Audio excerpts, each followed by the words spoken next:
তো এই মুহূর্তে আমি এই মধুটিলা ওয়াচ টাওয়ারের সর্বোচ্চ উপরে আছি। এখান থেকে আপনাদেরকে একটু যদি পরিবেশটা দেখাই, যে এই পাশে মোটামুটি সবটাই সমতল, কারণ এটা আমাদের বাংলাদেশ।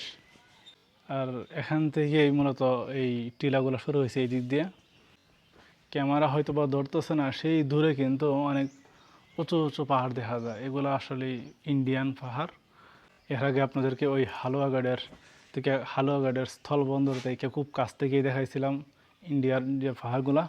এই পাশেও যে পাহাড়গুলো দেখা যাচ্ছে সেই দূরে, এগুলো সব ইন্ডিয়ান পাহাড়। আমরা এই ইন্ডিয়ান পাহাড়ের কাছাকাছিও যেতে পারি না।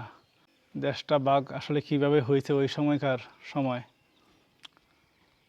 যেদিকেই যাই ওইদিকেই দেখি যে বড় বড় যে পাহাড়গুলো আছে সব ইন্ডিয়ার।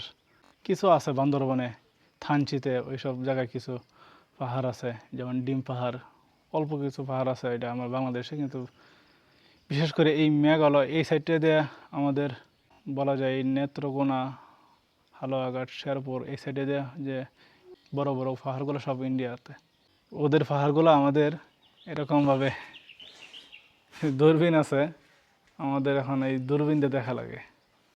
কিন্তু 1947 সালে যে দেশ ভাগ যেভাবে হওয়ার কথা ছিল, ওই আসাম ত্রিপুরা এগুলো নিয়ে, ওইটা যদি আমাদের দেশটা ওইরকম ভাগ হইতো, তো আজকে আমরা ওই পাহাড়গুলো তখন এসে যেতে পারতাম।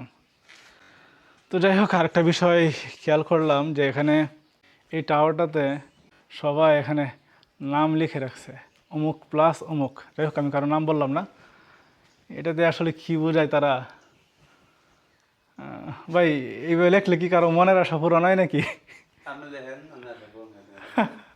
এই যে দেখা যায় পুরা একবারে নাম দিয়ে প্যারাগ্রাফ লিখে আছে। যাই হোক, পুরা এতে কিন্তু এটা আসলে ঠিক না। এইভাবে লেখাটা সৌন্দর্যটা নষ্ট হয়ে যায়। এইভাবে রং করে রাখছে, পরিবেশটা সুন্দর দেখা যায় না। অনেকে ফ্যামিলি নিয়ে আসে, মা বাবার সাথে আসে, বোনের সাথে আসে, আইসা যদি এরকমভাবে বিভিন্ন নাম টাম লেখা দেখা যায়, এগুলো আসলেই কোনো ভদ্রতার পর্যায়ে পড়ে না। তো আর একটু নিচে গিয়ে হাঁটাচলা করে একটু দেখি আরও কিছু আপনাদের দেখানো যায় কি না। তারপর এই মধুটিলা থেকে আমি ব্যাক করব। তো চেষ্টা করব ওই গজনিতে যাওয়ার। তো আপাতত এই ওয়াচ টাওয়ার থেকে নামা যাক।